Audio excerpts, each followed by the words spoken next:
한국 주변 강대국 대적 전략 개념 중 한 가지가 독침 전략 고슴도치 전략. 우리나라가 주변 강대국을 대적하는 전략 개념 중 한 가지가 독침 전략 고슴도치 전략이 있다. 우리 군이 오래전부터 염두해왔던 전략인데 이는 미사일 전력으로 이들 국가의 수도나 지휘부 등 핵심 주요 시설을 무력화하는 것이다. 우리 군이 보유한 미사일 전력이면 충분히 가능한 이야기다. 독침 전략을 성공하기 위해선 미사일의 힘이 절대 필요하고 사정거리가 길고 탄두 중량이 무거운 현무 미사일의 새로운 버전의 업그레이드가 중요하다. 순항 미사일인 현무-3C는 사거리 1500km가 실전 배치됐다. 그렇다면 독침 전략 고슴도치 전략 핵심 전략이 될 탄도미사일 현무-4와 사거리 3000km 순항 미사일 현무-3G는 언제 개발이 완료되고 배치될까?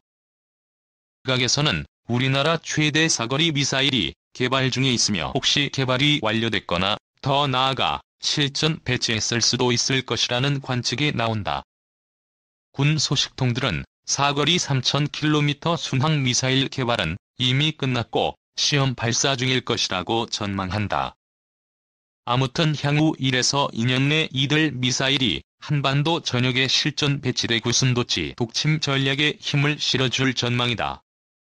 현재 우리 군이 보유한 현무 미사일 수령은 2016년 1월 25일 미사일 사령부에 의해 처음으로 언론에 공개됐다.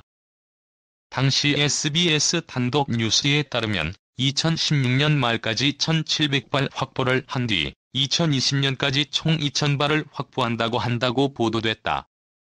따라서 이러한 국방부의 유도탄 전력 고도화에 따라 향후 5년간 현무 탄도미사일과 현무 순항 미사일 수령이 2000발에서 3000발 이상으로 늘어날 전망이다. 이미 한국 탄도미사일 사거리 제한 풀면 중국 견제에 도움 판단.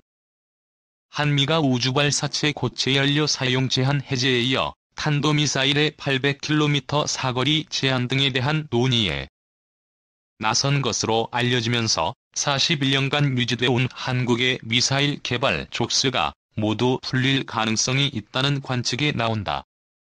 남중국해 군사화 등 영내 패권을 장악하려는 중국 견제 전략에 박차를 가하고 있는 미국 역시 한국의 미사일 사거리 제한 완화에 긍정적인 태도를 보이고 있어 제한 해제가 급물살을 탈 가능성도 거론된다. 강민석 청와대 대변인은 29일 브리핑에서 문재인 대통령은 미사일 개정과 관련해 고체 연료 사용 제한 해제는 우주산업을 미래산업으로 발전시킬 좋은 계기라고 평가했다며 대통령은 앞으로도 완전한 미사일 주권을 확보하기 위한 노력을 계속해 나가자고 말했다고 밝혔다. 미사일 주권을 언급하면서 한미 미사일 지침에 남아있는 제한을 모두 푸는 것을 목표로 하겠다는 방침을 분명히 한 것. 김현종 국가안보실 2차장은 전날 미사일 지침 개정에 대해 브리핑하며 만약 안보상 필요하다면 800km 사거리 제한 문제도 언제든지 미국 측과 협의가 가능하다고 밝힌 바 있다. 우주 발사체에 대한 고체 연료 사용 제한 해제로 미사일 지침에 남은 제약은 사거리 800km 초과 탄도미사일 개발 금지, 탄두 중량 500kg 이상 순항 미사일의 사거리를 300km 이하로 제한, 인공위성 발사 시 이동식 발사대 발사 금지 조항 등이다. 이 중 남아있는 핵심 제약 조항은 탄도미사일 사거리 제한이다. 군은 국내 어디서든 북한 전역을 사정권에 두는 미사일 전력을 갖추기 위해선 사거리 1000km 이상의 탄도미사일 개발이 필요하다고 보고 있다. 고체 연료 사용 제한 해제로 대륙간 탄도미사일 기술로 전용 가능한 잠재력을 갖추게 되더라도 미사일 개발을 위해선 사거리 제한이 여전히 족쇄로 작용할 수밖에 없다는 것. 정부 소식통은 이번 한미 미사일 지침 개정 협상 과정에서도 군은 사거리 제한 해제의 필요성을 강조한 것으로 안다고 말했다. 미국 역시 사거리 제한 해제에 긍정적인 반응을 보인 것으로 전해졌다.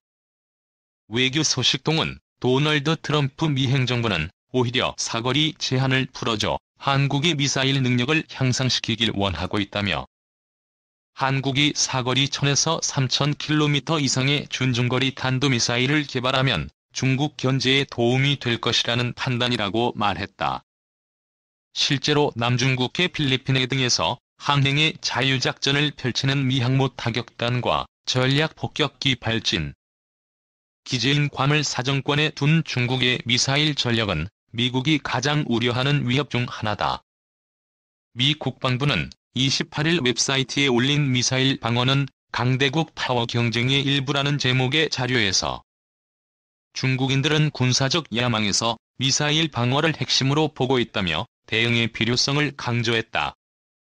미국 내에선 중국을 견제할 사거리 3000에서 5500km의 중거리 탄도미사일 배치 후보지로 한국을 거론하고 있지만 정부는 중거리 미사일 배치에 대해 공식 논의하거나 검토한 바 없으며 계획도 없다고 선을 그은 상황이다. 이 때문에 IRBM 배치에 반대하는 한국의 자체 미사일 개발의 길을 터주는 게 오히려 잠재적으로 중국을 견제하는 효과가 있다고 미국이 판단했다는 분석이 나온다. 일각에선 미사일 사거리 제한 해제가 자칫 미중 갈등에 휘말릴 트리거가 될 수 있다는 관측도 없지 않다. 한 외교 소식통은 2017년 미사일 지침 해제로 탄두 중량 제한이 사라진 데다 고체 연료 로켓 개발도 가능해진 만큼 조속한 탄도미사일 사거리 제한 완화는 불필요하게 중국을 자극할 소지가 있다고 말했다. 3. 북순항 미사일도 제재 추진해야 한다. 미국 조 바이든 신행정부의 움직임을 주시하던 북한 김정은이 지난 21일과 25일 단거리 순항 미사일과 탄도미사일을 2발씩 발사했다. 미일 한미 2+2 회담과 미중 알래스카 고위급 회담을 지켜보고 바이든 행정부의 정책 방향에 대한 판단이 섰다는 뜻이다. 처수를 단거리 미사일로 둔 것은 미국을 자극하는 강도를 서서히 높여가면서 판세를 주도하겠다는 의미다. 단거리 미사일은 한국에 대해서는 직접 위협하는 반면 미국의 위협은 아니므로 미-북 간 삿바 싸움의 불똥이 한국에 튀는 형국이다. 북한이 순항 미사일을 발사한 지 사흘이 지나고 외신 보도를 통해 사실이 알려진 이후에 정부 입장이 나온 것은 중대한 실책이다. 정부는 왜 발표가 늦어졌는지 그 이유를 국민에게 설명하고 관련자를 문책해야 한다. 아울러 이번 계기에 단거리 미사일 발사에 대한 국내외의 안이한 인식도 사라져야 한다. 북한의 단거리 미사일이 공격할 수 있는 표적은 한국뿐이기 때문이다. 순항 미사일 발사가 유엔 안보리 결의 위반은 아니라는 입장이 한미 양국 정부에서 나왔다는 것도 큰 문제다. 2006년 7월에 채택된 유엔 안보리 결의 제1695호는 북한에 대해 탄도미사일 프로그램과 관련된 모든 활동을 중단하도록 요구했다. 민수용이든 군사용이든 탄도미사일의 설계에서부터 시험 배치까지 모두 금지한 것이다. 바로 이 규정에 따라 북한이 위성 발사용이라고 주장하는 은하로켓 발사도 금지된다. 당시 결의에서 순항 미사일이 빠진 것은 순항 미사일을 개발해도 괜찮다는 뜻이 아니다. 구체적인 관련 증거가 없어서 규제 대상이 되지 않았을 뿐이다. 순항 미사일 개발 금지는 조약의 문안에는 담지 못했지만 조약의 정신에는 당연히 포함된다. 순항 미사일은 결의 위반이 아니라는 황당한 얘기를 할 게 아니라 이 미사일도 금지하도록 제도를 정비하는 게 정부가 해야 할 일이다. 김정은은 한미의 이런 반응을 보면서 향후 도발의 진로와 폭을 저울질하고 있다. 호전적인 독재자에게 약하게 보이고 기선을 제압당해서는 절대로 안 되는 이유다. 정부는 가급적 이른 시일 안에 유엔 안보리를 소집해서 순항 미사일 개발도 금지하는 새로운 대북 제재 결의가 채택되도록 해야 한다. 북한의 단거리, 중거리 미사일과 핵무기에 대응해서 미사일 방어를 포함한 한미일 삼각협력체제를 구축하는 것도 시급하다. 미중 대결이 심해지는 국제 정세를 고려할 때 일본과 안보 협력을 포함한 다방면의 긴밀한 관계 구축은 역사 문제와 분리해서 적극 추진해야 한다. 문재인 정부는 9.19 남북 군사합의에 대한 미련도 버려야 한다. 북한이 연평도 코앞에 방사포를 배치한 것도 합의 위반이 아니라는 국방부의 태도는 국민을 분노케 한다. 백주의 개성 공동연락사무소를 폭파하고 상대가 파기를 운운하는데도 그 합의를 지켜야 하는 이유가 무엇인가? 우리 당국자들의 대북 합의 집착은 어제 오늘 일이 아니다. 북한이 1991년 서명 당시부터 위반해 휴지 조각이 된 한반도 비핵화 공동선언이 좋은 예다.